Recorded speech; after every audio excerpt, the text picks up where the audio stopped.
very sad day for America. The whole world is watching, and it's a very sad day for New York. I've gone through 2 of these trials already.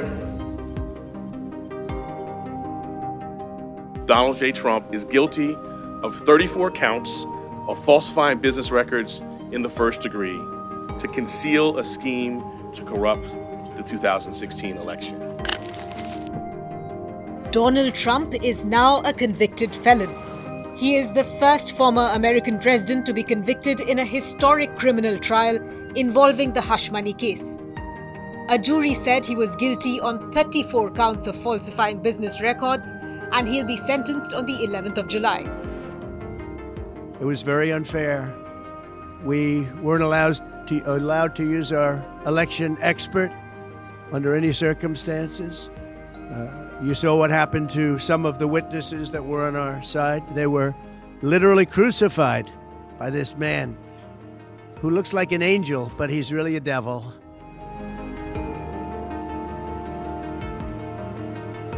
Trump was accused of hiding payments made to adult film star Stormy Daniels to keep her quiet about their alleged affair as he ran for president in 2016.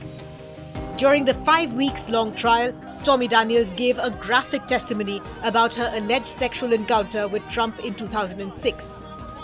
And then Trump's former fixer, Michael Cohen, confirmed that his ex-boss told him to just do it when it came to paying Stormy Daniels the hush money.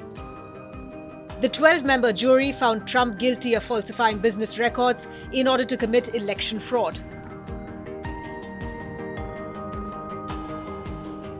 We arrived at this trial and ultimately today at this verdict in the same manner as every other case that comes through the courtroom doors, by following the facts and the law and doing so without fear or favor.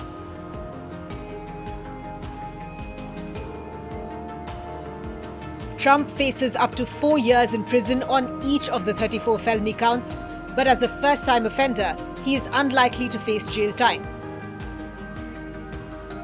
As a former president, he has a lifetime Secret Service detail, and the logistics of keeping him safe behind bars could be complicated. A fine, probation, home confinement, or community service are far more likely scenarios. Trump's defense attorneys have 30 days to appeal the verdict once the sentencing happens.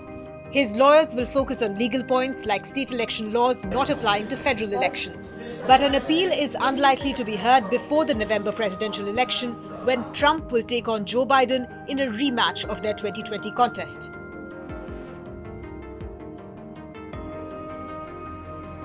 Trump's criminal conviction will not prevent the Republican candidate from pursuing his campaign to retake the White House. The American Constitution only requires that presidents be at least 35 years old and US citizens who have lived in the country for 14 years. No part of the Constitution says people who have been convicted of crimes can't run for president. Neither a criminal conviction nor a prison sentence will affect Trump's eligibility or his ability to become president. In theory, he could be sworn in from prison if he were to unseat Joe Biden. The only way Trump could be barred from running for another term would be if Congress and the states passed a constitutional amendment, or if Congress impeached and convicted him.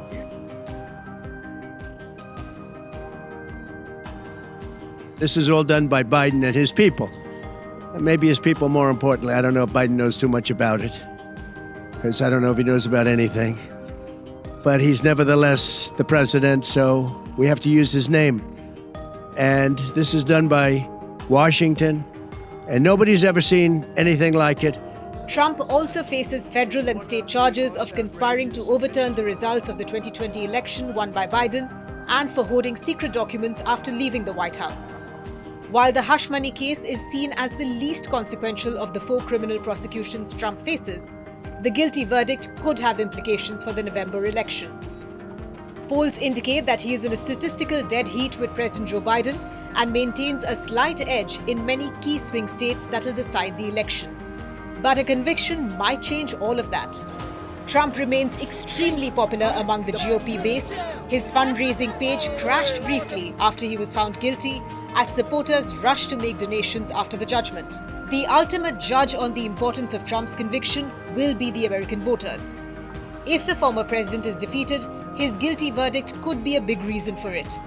But if he wins, it may become just a footnote to Trump's tumultuous yet remarkable political career.